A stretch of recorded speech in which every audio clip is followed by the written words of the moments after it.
जी हाँ फ्रेंड्स, तो आज हम बात करेंगे। आज हम सब ने देखा कि आज मार्केट निफ्टी बेसिकली और बैंक निफ्टी दोनों ही आज काफ़ी डाउन हुए हैं, गिरे हैं। तो आज बात करेंगे बेसिकली ये मार्केट क्यों गिरा है। जो मेरे हिसाब से अगर चार रीजंस में बात करूँगा, जो मुझे लगता है कि जिसके के पीछे चार रीजंस है मार्केट गिरने के। फर्स्ट है बेसिकली आपका जो हायर वैल्यूशन, क्योंकि हम सबको पता था कि इतने टाइम से मार्केट रैली कर रहा था, तो उसके पीछे एक वैल्यूशन बहुत हाई हो चुकी थी। अगर हम बात करते हैं यूजली निफ्टी की, तो निफ्टी का जो एवरेज पी जो हम मानते हैं कि इस पर फेयर वैल्यू होती है, वो यूजली पहले हुआ करता था 18 से 20 पी का, बट वो ऑलरेडी काफ़ी निकल चुका था आगे। तो एक रीज़न है। और अब रिसेंटली हमने देखा है कि हायर वैल्यूशन की वजह से जो स्टॉक्स के पी थे वो ऑलमोस्ट लाइक 100 के पी एस पे स्टॉक्स बाई किए जा रहे थे। कुछ स्पेशली अगर आपको पता है डिफेंस, पीएसयू और स्मॉल कैप मिड कैप्स में बहुत सारे सेक्टर थे जिनके स्टॉक्स 100 के पीएस पे बाई हो रहे थे और किए जा रहे थे लोग, जो कि एक राइट और फेयर वैल्यूशन नहीं था। उसको किसी ना किसी दिन करेक्ट होना ही था। और इसी से कोरिलेटेड आपका दूसरा रीज़न जो मैं बात करूंगा यहाँ पे, वो है स्पेशली अर्निंग्स मिसमैच। तो एक बहुत बड़ा रीज़न है, क्योंकि रिसेंटली हमने देखा है कि इंडिया इनके रिजल्ट्स आने स्टार्ट हो गए हैं। जो हैवी वेट कंपनीज़ हैं उनके रिजल्ट्स आ चुके हैं। और अगर आप देखेंगे तो कहीं ना कहीं जो वैल्यूशन मार्केट उनको दे रहा था, अर्निंग्स वो मैच नहीं कर रही हैं उसके साथ में, उस ग्रोथ के साथ में।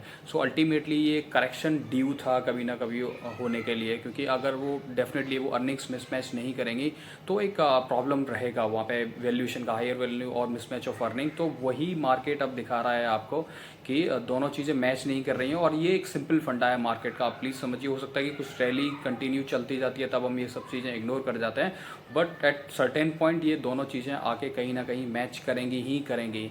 जब अर्निंग मिसमैच होता है तो वो अब मार्केट आपको दिखा रहा है कि वो मिसमैच की वजह से आपका मार्केट फॉल हो रहा है। अब नेक्स्ट रीज़न हम बात करते हैं कि एफ की जो सेलिंग चल रही है पिछले कुछ टाइम से, अगर हम बात करेंगे स्पेशली अभी ये मंथ पूरा नहीं है हुआ है अक्टूबर, और ऑलमोस्ट 1 लाख करोड़ की सेलिंग हो चुकी है। ये भी एक रीज़न है, क्योंकि वो पैसा निकल के जा रहा है। रिसेंटली लास्ट कुछ वीक्स में हमने देखा होगा कि काफ़ी जो एफ का पैसा है वो निकल के चाइना मार्केट में मूव हुआ है।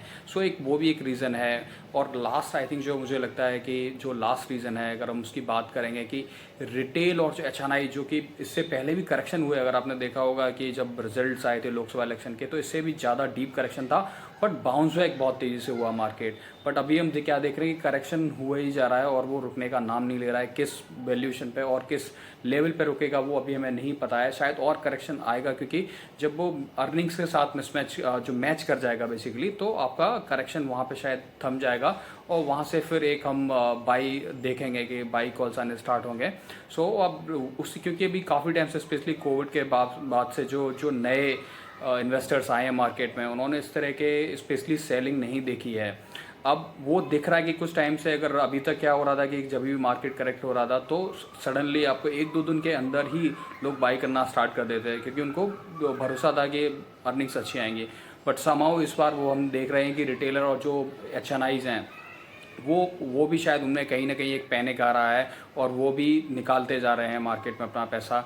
ये सेलिंग कब रुकेगी? आई थिंक स्पेशली जब 200 डीएमए के आसपास एक चांसेस रहेगा निफ्टी में, जो कि शायद आपका 23,500 के आसपास आई बिलीव 200 डीएमए आएगा। वहाँ पे एक चांसेस रहेंगे, क्योंकि यूजली वो एक सपोर्ट लेवल होता है जो यूजली जहाँ से आपको बाइंग ट्रिगर होने के चांसेस रहते हैं।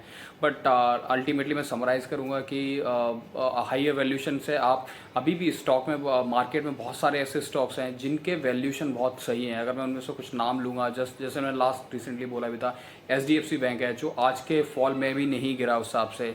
और दूसरा एग्जांपल मैं दूंगा सीयूवी, जिसके रिजल्ट कल आए थे, उनके रिजल्ट्स अच्छे थे, तो आज भी इस गिरते हुए मार्केट में भी ऑलमोस्ट वो बेसिकली 5 to 7% हायर साइड था।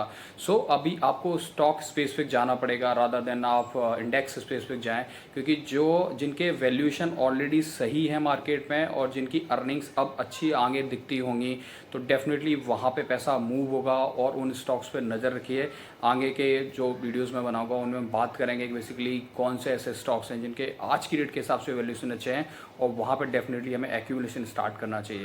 अगर इस तरह की इन्फॉर्मेशन आपको अच्छी लग रही है, ये नॉलेज शेयरिंग अच्छी लग रही है, तो प्लीज़ लाइक एंड शेयर कीजिए एंड सब्सक्राइब कीजिए चैनल को। Thank you. जय हिंद।